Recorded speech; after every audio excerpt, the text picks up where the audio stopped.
Good evening friends. Welcome to my channel Steno with Stenographer.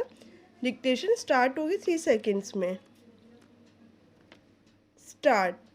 तकनीकी क्रांति के इस दौर में सूचनाएं और जानकारियां पलक झपकते ही हाजिर हो जाती है. विराम.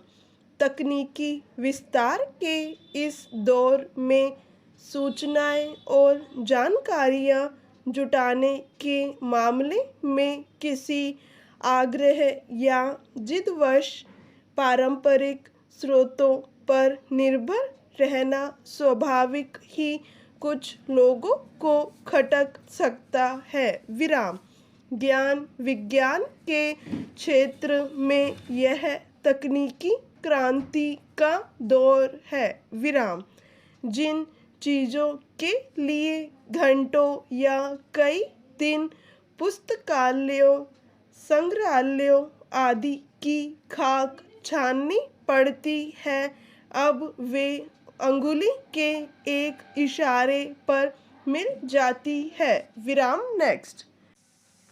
ऐसे में पंजाब एवं हरियाणा उच्च न्यायालय ने एक मामले में राय बनाने के लिए अत्याधुनिक तकनीक के रूप में इस्तेमाल हो रही कृत्रिम बुद्धिमत्ता का उपयोग किया तो हैरानी की बात नहीं. विराम.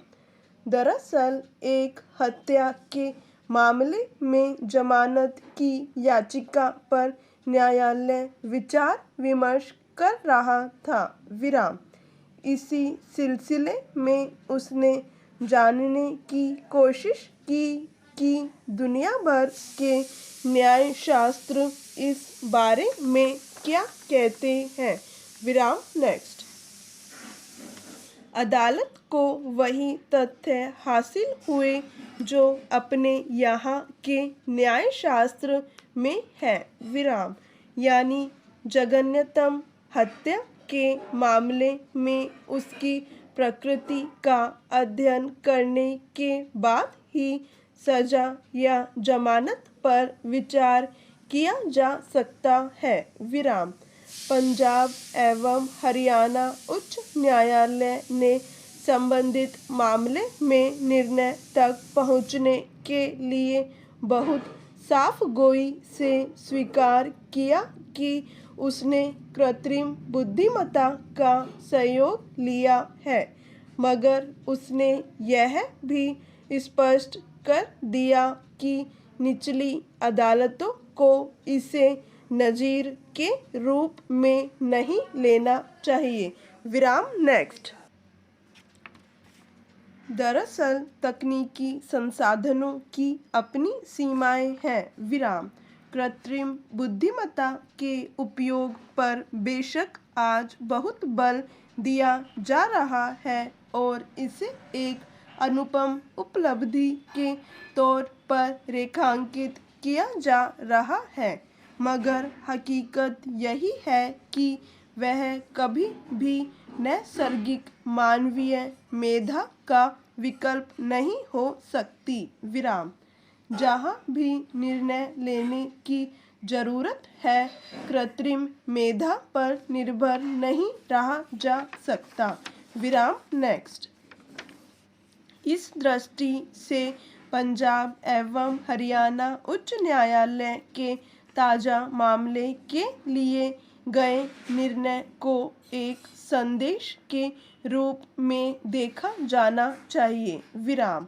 कुछ दिनों पहले सर्वोच्च न्यायालय ने भी तमाम अदालतों को निर्देश दिया था कि वे कानूनी मसलों में विकिपीडिया जैसे मंचों पर निर्भर न रहें. विराम. न्यायिक प्रविधियां प्रामाणिक पुस्तकों से ही सिद्ध हो सकती है. विराम. नेक्स्ट.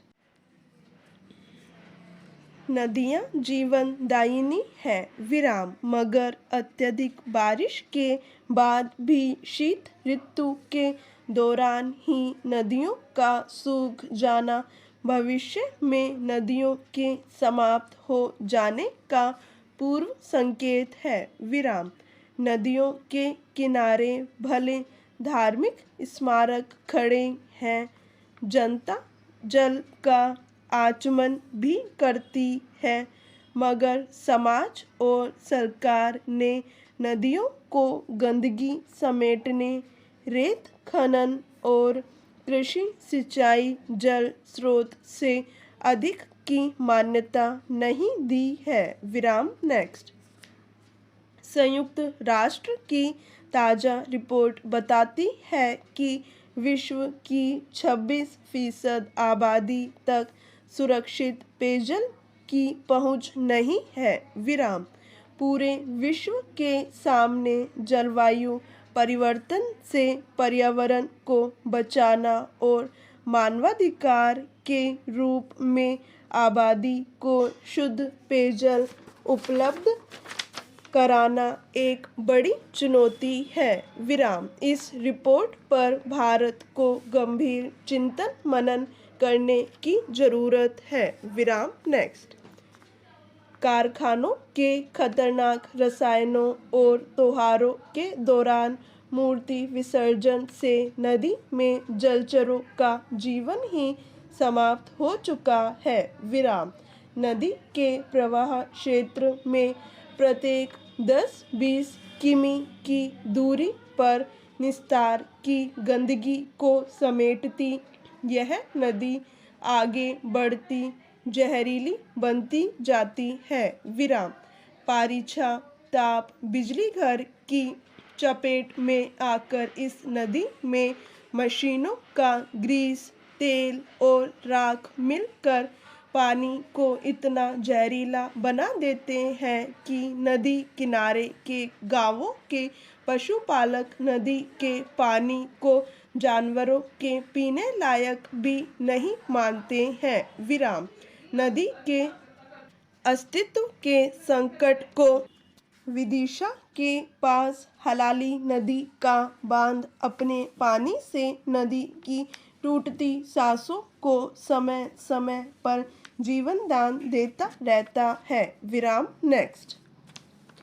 नमामि गंगे परियोजना के जरिए देश भर की नदियों को शुद्ध करने की कोशिश की जा रही है, मगर केन और बेतवा के उद्गम में मौजूद प्रदूषण को कम करने के प्रयास अभी तक नहीं किए गए हैं। विराम। गर्मी में बेतवा नदी अपने उद्गम से लेकर मध्य प्रदेश राज्य की सीमा में सिर्फ निस्तार और औद्योगिक इकाइयों से छोड़े गए पानी का संवाहक बनी रहती है। विराम। इसमें हलाली बांध का पानी छोड़कर इसे बहने योग्य बनाया जाता है। विराम। मगर किनारों पर स्थित नगरीय प्रशासन इसे पेयजल के रूप में भी उपलब्ध कराता है। विराम स्टॉप।